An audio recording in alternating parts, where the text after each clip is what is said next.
भाई साहब क्या लगा दिया ये। तो यार एक चीज़ थी जो काफ़ी टाइम से मेरे दिमाग में थी कि यार ये तो करनी ही करनी है। And I am talking about after market clip ons on my Continental GT 650।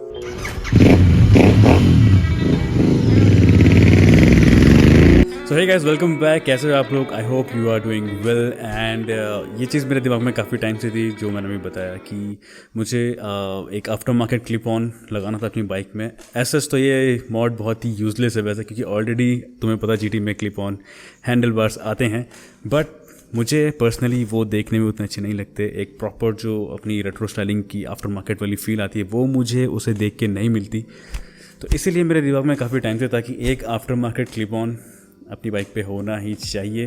तो जैसा मैंने बताया, इसका main reason looks and feel. And आज की वीडियो इसी टॉपिक पे होने वाली है कि अगर एक आफ्टर मार्केट क्लिप ऑन तुम्हें लगाना है अपने कॉन्टिनेंटल GT पे या इंटरसेप्टर पे, तो तुम कौन से क्लिप ऑन्स के लिए जा सकते हो, एंड इसका इंस्टॉलेशन प्रोसेस क्या होने वाला है, एंड क्या करना है, कौन सी कंपनी का मैंने लिया है, कहाँ से लिया है, कितने का लिया है, सारी डिटेल्स वीडियो में आगे जाके मिलने वाली है। So stay tuned and without any further delay let's head out to our bike.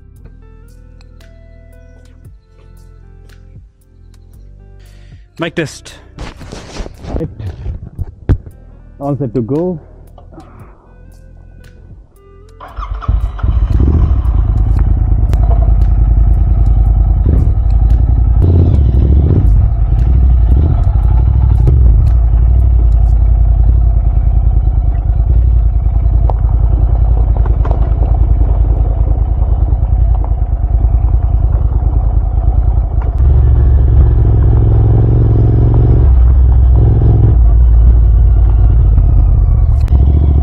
तो भाई ऐसी रोड है मेरी कॉलोनी में, देख लो, इसीलिए मेरे शॉकर्स की बैंड बज जाती है बार बार।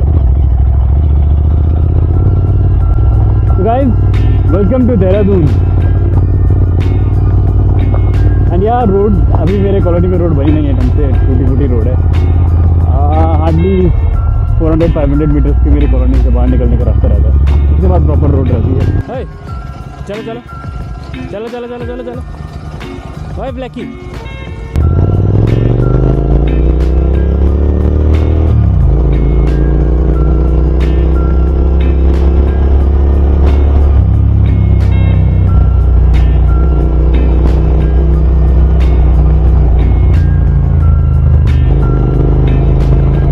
तो yeah guys, back to the topic. तो अपन चल चुके हैं अपने क्लिप ऑन हैंडल से लगाने के लिए।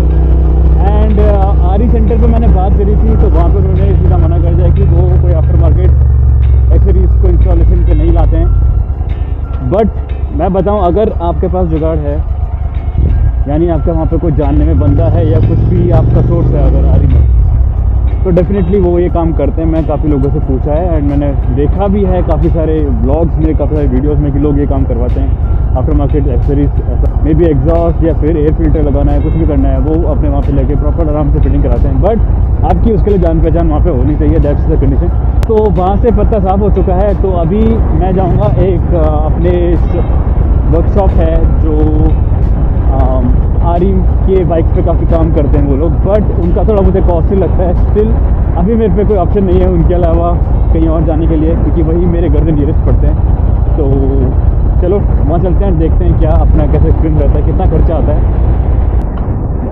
All good.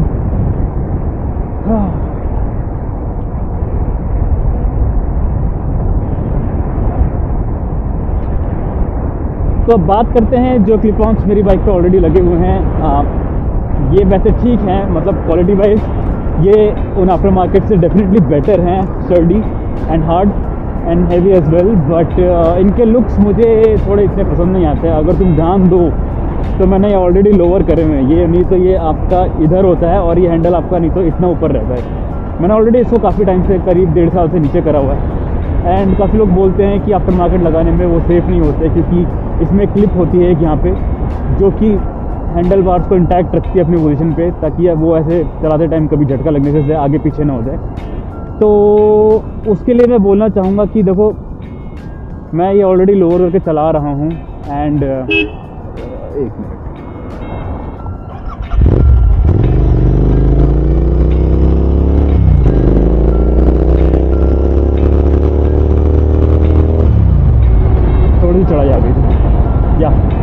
Back to the topic. अब मैं बता रहा हूँ कि देखो ये जो हैंडल बार्स मैंने लोअर कर रखे हैं, ये मैं ऑलरेडी 1.5 साल से करीब ऐसे ही चला रहा हूँ। एंड क्योंकि लोअर कर हैं तो वो जो क्लिप होती है वो वहाँ तक पहुँच नहीं पाती अगर आप इसको नीचे पहुँचा दोगे तो या तो आप उसको कस्टम क्लिप बनाओ, उस पत्ती को लंबी कराओ। होती क्या, एक पत्ती प्लेट जैसी होती है, वो उसमें स्क्रू होता है ताकि आगे पीछे ना भागे। तो ये चीज़ मेरी बाइक ऑलरेडी 1.5 साल से बिना उस क्लिप के चल रही है। ऐसे नहीं कि मैं ऑफ रोड रास्ता में नहीं जाता हूँ, तुमने मेरा रास्ता देखा है घर कैसे अभी जस्ट मैंने दिखा है, और अभी तक मुझे कोई प्रॉब्लम इसमें हुई नहीं कि ये कभी आगे पीछे इसका अलाइनमेंट कुछ ख़राब हुआ हो। तो सेम चीज़ ही मैं एक्सपेक्ट कर रहा हूँ कि जब मैं अपने आफ्टर मार्केट क्लिप ऑन्स में लगा दूँगा तो सेम चीज़ वहाँ भी रहे। एंड पोजीशन की बात करें तो अभी ये ऑलरेडी 1 से 2 सेंटीमीटर नीचे हो रखे हैं। एंड आफ्टर क्लिप ऑन्स ये थोड़े और नीचे चले जाएंगे और एग्रेसिव लुक आ जाएगा। और आपका थोड़ा जैसे कहते हैं ना, अरे तो रास्ता काफ़ी ख़राब हो जाता है ना देहरादून में, बारिश के बाद बारिश बहुत होती है। या तो मैं कह रहा था कि लुक इसके बाद और अच्छा होने वाला है। एंड मैं एक्सपेक्ट कर रहा हूँ कि यहाँ तक वो एटलीस्ट पहुँच जाएगा। तो देखते हैं लगने के बाद कैसा लगता है।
Drinking that healing, sinking in this feeling.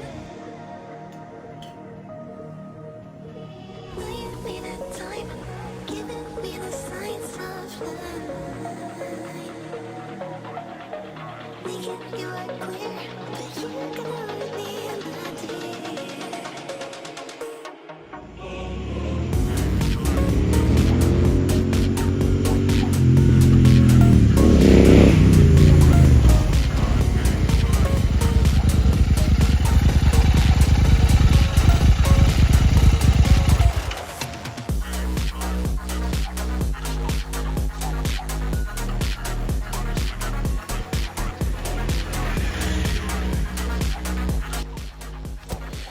Welcome back guys. और अभी वो दिन ख़त्म हो चुका है। एक्चुअल रात को हुआ क्या था कि मुझे वहाँ पे इंस्टॉलेशन में काफ़ी टाइम लग गया एंड बैटरी मेरे कैमरे की ख़त्म हो गई, प्लस अंधेरा हो गया। तो मैंने सोचा क्यों ना नेक्स्ट डे इसको कंटिन्यू किया जाए ताकि तुम लोगों को प्रॉपर दिखे किस तरह का व्यू अपना आ रहा है। एंड हल्का सा ग्लिम्स तुमने देख लिया बाइक कैसी दे रही है, कैसा लुक बाइक में आ रहा है इस टाइम पे। तो अब लुक्स देख लिए हैं, तो अब बात करते हैं कुछ पॉइंट्स की जो मुझे लगता है कि शायद डिस्कस होने चाहिए अगर तुम एक आफ्टर मार्केट क्लिप ऑन अपनी कॉन्टिनेंटल GT इंटरसेप्टर में लगा रहे हो। सबसे पहले बात लुक्स की कर लेते हैं। तो लुक्स तुम देख सकते हो एकदम चेंज हो गए हैं, मतलब बाइक के पूरे एस्थेटिक्स, बाइक का पॉस्चर, बाइक का लुक्स, मतलब ओवरऑल जो कहते हैं ना मेजर अपग्रेड में कहूँगा। एंड बात करें पॉस्चर की, तो पॉस्चर डेफिनेटली थोड़ा और एग्रेसिव हो चुका है। एंड जिनको पता है, अगर तुम मेरे वीडियोस पहले से देख रहे हो, मैंने ऑलरेडी अपनी बाइक में क्लिप ऑन्स को लोअर कर रखा था पहले से, जो नॉर्मल जीटी में आते हैं। तो इसी वजह से मेरी बाइक ऑलरेडी थोड़ी एग्रेसिव थी, बट अब इसको लगाने के बाद ये और एग्रेसिव हो गई है, मतलब स्टांस बहुत आगे चला गया है। तो या अभी एक दिन मुझे थोड़ा सा हल्का पेन हुआ है हाथ में, जैसा कि पहले बारी में भी मुझे हुआ था जब मैंने अपने क्लिप ऑन्स को लोअर किया था। तो उस पर एडजस्ट करने में करीब मुझे 1 मंथ लग गया था। एंड बट इतना कोई मुश्किल काम नहीं है, आप इसको चला सकते हो, बहुत ज़्यादा मुश्किल नहीं होने वाली है। हद से हद 1 महीना या मैं तो कहूँगा 15 दिन भी अगर आप इसको चलाओ तो आप इसको यूज़ टू हो जाओगे, क्योंकि मैं तो ऑलरेडी एग्रेसिव स्टांस को यूज़ टू हो चुका हूँ। तो मैं एक्सपेक्ट कर रहा हूँ कि ज़्यादा टाइम मुझे नहीं लगना चाहिए इस नए स्टांस के साथ यूज़ टू होने में। इसके बाद बात करते हैं लॉन्ग राइड्स की। तो लॉन्ग राइड्स में जो मेरा पुराना एक्सपीरियंस था लोअर्ड क्लिप ऑन्स के साथ, मैं बताता हूँ, एक रफली मैं आइडिया बताता हूँ। अबाउट आफ्टर एवरी 100 और 120 किलोमीटर्स, हाईवे की बात कर रहा हूँ मैं, not about mountains, I am talking about highways. तो हाईवेज़ में मुझे हर 100 से 200 किलोमीटर के बाद एक रेस्ट लेना पड़ता था अपने पुराने लोअर्ड क्लिप ऑन्स के साथ। तो अब मैं एक्सपेक्ट कर रहा हूँ कि अब ये जब और नीचे आ चुके हैं तो मिनिमम 20-30 किलोमीटर उसमें मैं और लेस कर दूंगा, क्योंकि डेफिनेटली हाथ में स्ट्रेन पड़ता है, आपका पोस्चर बहुत एग्रेसिव है, आपके थाइस में इफेक्ट पड़ता है, लॉन्ग राइड्स में आपकी रिस्ट पे इफेक्ट पड़ता है, बैक पे इफेक्ट पड़ सकता है। तो अर्ल्ड से कि आपको अगर आप एक लॉन्ग स्ट्रेच पे जा रहे हो हाईवे पे, तो अराउंड 80-90 किलोमीटर्स में आपको एक रेस्ट लेना ही पड़ेगा। ये मेरा आइडिया है, अभी तक फ़िलहाल मैं ऐसा एंटिसिपेट कर रहा हूँ, हो सकता है और कम हो सकता है। एंड इसके अलावा ऑफ रोडिंग में मैं अभी जिस रास्ते से आया वहाँ पे काफ़ी ऑफ रोडिंग थी, तो मुझे थोड़ा सा फ़र्क लगा, क्योंकि जैसा मैंने बताया ऑलरेडी मैं यूज़ टू हूँ एग्रेसिव राइडिंग करने के लिए, तो थोड़ा सा मुझे फ़र्क लगा, बट इतना ज़्यादा भी नहीं। बट हाँ, फील की बात करूं तो इसको चलाने में जो मज़ा आ रहा है ना, मतलब नॉर्मल राइडर जो कॉन्टिनेंटल जीटी चलाएगा, नॉर्मल बाइक से कॉन्टिनेंटल जीटी में आएगा पहली बार, उसको कॉन्टिनेंटल जीटी चला के ही मज़ा आ जाएगा। और मैं गारंटी के साथ बोल सकता हूं कि कोई कॉन्टिनेंटल जीटी राइडर अगर मेरी बाइक इस टाइम चलाएगा तो उसको अपनी बाइक से ज़्यादा मज़ा आ जाएगा। तो तुम समझ सकते हो किस लेवल का अपग्रेड यहाँ पर हो चुका है इस टाइम पर। तो बात करें इनकी क्वालिटी की, तो डेफिनेटली पुराने वालों जितने अच्छी क्वालिटी के तो नहीं है, क्योंकि ये बहुत हैवी हैं और स्टर्डी हैं। पहले वाला अगर मैं दिखाऊं तो ये आपका करीब 1 सेकेंड, तो पहले वाले की अगर मैं बात करूं तो ये आपके यहाँ पे फिट होते थे, एंड यहाँ पे इतना डिफरेंस आ चुका है, आप देख सकते हो। यहाँ पे ये फिट होते थे, ये पुरानी हैंडलिंग थी, कम से कम मैं बताऊं तो 3 से 4 इंच का फ़र्क यहाँ पे आ चुका है। एंड क्वालिटी वाइज बहुत स्टर्डी, बहुत हैवी। इसमें आपका ये वाला पार्ट अच्छा है, रॉड वाला। क्लिप ऑन्स का डिसेंट है, आई से इट्स डिसेंट, बहुत अच्छा नहीं है, बहुत बुरा नहीं है, बट यहाँ पे थोड़ा कॉम्प्रोमाइज़ है। जो आपका ये बार एंड है, दिस इज़ टोटली प्लास्टिक, मतलब थोड़ा मोटा प्लास्टिक है, but still plastic is plastic. तो यहाँ पे थोड़ा सा कॉम्प्रोमाइज़ किया गया है क्वालिटी के साथ। अब इसके बाद बात करते हैं कि मुझे क्या प्रॉब्लम्स आई इंस्टॉलेशन के टाइम पे। तो मैं बताऊं तुमको, क्योंकि क्लिप ऑन्स अपने नीचे आ गए हैं, तो उस वजह से इंस्टॉलेशन के बाद हुआ क्या कि मेरी जो एक्सीलरेटर की केबल है वो थोड़ी टाइट हो गई, एंड उसको इसे फ़िलहाल के लिए एक वर्कअराउंड किया हुआ है। तो यहाँ पे अगर तुम देखो मेरी एक ही क्लच केबल लगी हुई है फ़िलहाल, एंड दूसरी मुझे निकालनी पड़ी क्योंकि थ्रॉटल बहुत ज़्यादा हार्ड हो गया था उस वजह से। अभी ये this is not a permanent fix, but इस पर मैं काम करूँगा। एक्चुअली उस बंदे को इतना आइडिया नहीं था कैसे इसको ठीक करना है, तो मुझे डेफिनेटली एक आरई सेंटर में जाना पड़ेगा, एंड वहाँ जाके ही मैं इस प्रॉब्लम को फिक्स कर पाऊँगा होपफुली। एंड तब तक के लिए, क्योंकि यहाँ पे एक ही थ्रॉटल केबल काम कर रही है इस टाइम, तो उसका इफेक्ट हो ये रहा है कि मेरे थ्रॉटल पे इस टाइम हल्का सा प्ले है। सो इफ़ यू सी, ये आया प्ले, एंड यहाँ से मेरा थ्रॉटल चालू हो रहा है, ये प्ले के बाद थ्रॉटल चालू हो रहा है। तो ये एक थोड़ा सा डाउन चीज़ मुझे लगी इंस्टॉलेशन के टाइम पे, but I hope this is fixable. इतना बहुत बड़ा इशू नहीं है, तो ये चलेगा। एक बार मारी सेंटर जाऊँगा एंड वहाँ पे होपफुली ये फिक्स हो जाए। एंड बहुत सारे लोगों का क्वेश्चन रहता है, मेरी पुरानी वीडियोस में ऑलरेडी बहुत लोगों ने क्वेश्चन किया था कि यार अगर आपने क्लिप ऑन नीचे किए हैं तो क्लिप ऑन्स की एक, अगर तुम्हें पता हो, रॉयल एनफील्ड एक ऐसा पतला सा पत्ती से उसको अटैच रखती ताकि हैंडल जो है वो अपने एंगल पे इंटैक्ट रहे, आगे पीछे ना जाए। तो काफ़ी लोग क्वेश्चन करते थे कि अगर तुमने क्लिप ऑन्स को नीचे कर दिया है तो तुम्हारा हैंडल बार तो अब यहाँ पे फिक्सेटेड नहीं है, वो आगे पीछे उसका एंगल चेंज हो सकता है। तो कभी ऐसी प्रॉब्लम आई या नहीं आई? एंड मैं बताऊँ तो पिछले 1.5 साल से मैं ऑलरेडी उसको नीचे करके घूम रहा हूँ, एंड भले ही मैं ऑफ रोडिंग गया हूँ चाहे कहीं भी गया हूँ, मुझे वो ऐसी कुछ इश्यूज़ में प्रॉब्लम नहीं देखने को मिली। एंड सेम चीज़ मैंने करी है इन क्लिप ऑन्स के साथ भी। क्योंकि इसमें भी आपको कोई ऐसी पत्ती या कोई भी ऐसा लॉक ऑन सिस्टम नहीं मिलेगा देखने को जिसकी वजह से ये एक एंगल पे रहे। But these clip ons are really good. अगर आप एक बार इनको प्रॉपर टाइट कर दो तो ये टच से मस नहीं होते अपने एंगल से, बशर्ते आपका एंगल प्रॉपरली ठीक हो एंड आपकी एलंकीज प्रॉपर टाइट हो। एंड एक चीज़ मैं लास्ट में डिस्कस करना चाहूँगा जो मेरे को लगा मे बी ये पॉइंट भी तुम्हें बताना चाहिए मुझे कि अब क्योंकि इसका एंगल ऑलरेडी लोअर हो चुका है एंड जो लोग कॉन्टिनेंटल जीटी चलाते हैं एंड साथ में कोई एक्शन कैमरा यूज़ करते हैं जो सिंगल मोड लेंस में चलता है, आई am not talking about 360 cameras जो सिंगल मोड में चलते हैं आपके गोप्रो वगैरह जो भी हो गए, तो उन पे अगर आप लोगों ने नोटिस किया हो कि because of lowered angle and aggressive style of clip ons already आपका फुटेज प्रॉपर उसमें आता नहीं है। तो या तो अगर आप उसको एंगल को ऊपर करोगे कि जैसे नॉर्मली जो बाइक्स होती है रिलैक्स पोस्चर में रहती हैं उनका एंगल आपका प्रॉपर आता है यहाँ से ऐसे, तो यहाँ से आपका हैंडलिंग पोजीशन भी प्रॉपर दिखती है और प्लस सामने का व्यू भी आपको काफ़ी सारा दिख जाता है। बट कॉन्टिनेंटल जीटी में मेरे को लगता है कि सिंगल लेंस कैमरा में ऑलरेडी थोड़ी सी फुटेज कटती है कि अगर आप बाइक दिखाना चाहो तो आपका सामने का फुटेज थोड़ा सा कटता है एंड अगर आप सामने का फुटेज दिखाना चाहो तो थोड़ी सी बाइक आपकी कटेगी ही कटेगी। एंड अब क्योंकि स्टांस और ज़्यादा एग्रेसिव हो गया है इन क्लिप ऑन्स की वजह से, तो अब मुझे लग रहा है शायद थोड़ी सी और प्रॉब्लम होगी उन लोगों को जो गोप्रो वगैरह में फुटेज कैप्चर करते हैं, क्योंकि आपका एंगल और लो हो जाएगा तो बाइक ज़्यादा दिखाई देगी एंड सामने का व्यू थोड़ा सा आपको और काटना पड़ेगा। वैसे ये फ़ोन का व्यू है, ये this is not a GoPro view, तो इससे उसको कंपेयर मत करना प्लीज़, फ़ोन में बहुत छोटा दिखता है। बट स्टिल कुछ ना कुछ जुगाड़ निकाला जा सकता है, कुछ ना कुछ वर्कआउट हो सकता है। So I am not saying कि this has totally failed GoPros and all, but yeah still an issue is an issue. So friends, these were all the points जो मुझे लगा कि डिस्कस करने चाहिए तुम लोगों के साथ, जो मेरे को लगे कि क्लिप ऑन से रिलेटेड इन्फॉर्मेशन तुमको मिलनी चाहिए। एंड चलो वीडियो को समअप करते हैं लास्ट में एक छोटी सी summary. These are Vinayak card clip on handle bars 41 mm size CNC clip ons जो आपको मिलेंगे अमेजोन से। मैंने लिए हैं 2600 के। इजीली आप इसको इंस्टॉल करवा सकते हो, अगर आपकी आरी में जान पहचान तो वहाँ करा लो, वरना किसी आफ्टर मार्केट जो आपकी वर्कशॉप्स रहती हैं बाहर वहाँ से करा सकते हो। कोई ऐसी बड़ी प्रॉब्लम नहीं है, लगाना बहुत इजी प्रोसेस है। ऊपर से खोलो चाहे नीचे से खोलो, आप इसका एक बार या तो टायर निकालना पड़ेगा एंड थोड़ा सा डाउन करके आपका क्लिप ऑन ईजिली इंस्टॉल हो जाता है। छोटी मोटी प्रॉब्लम हो सकता है इंस्टॉलेशन में, जैसे मैंने बताया, हो सकता है वायर छोटी पड़ जाए, मे बी एक आध कुछ और छोटा इशू मैं काउंट कर सकता हूँ जो मेरे को नहीं आया, हो सकता है किसी और को हो जाए।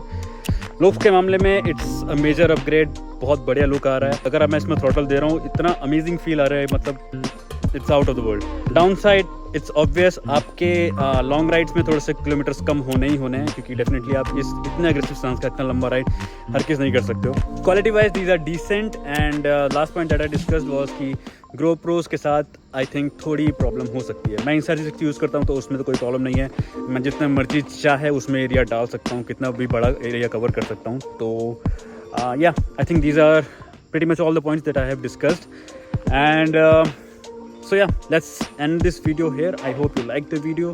अगर तुम्हें लुक्स पसंद आए, क्लिप ऑन्स के बारे में कुछ नई इन्फॉर्मेशन मिली, कुछ नई मॉड्स के बारे में जानने को मिला, so do let me know in the comments and do like the video. उससे मेरे को हेल्प मिलती है, मेरा चैनल ग्रो होता है, क्योंकि डेफिनेटली कंटेंट बनाने के लिए थोड़ी सी मेहनत लगती है। अगर आप लोग लाइक करते हो, थोड़े से कमेंट्स अपने व्यूज़ डालते हो वीडियो में, तो मेरे चैनल को यूट्यूब आके प्रमोट करता है, तो उससे मेरी हेल्प होती है। एंड या do subscribe if not, and I'll meet you next time in some other video.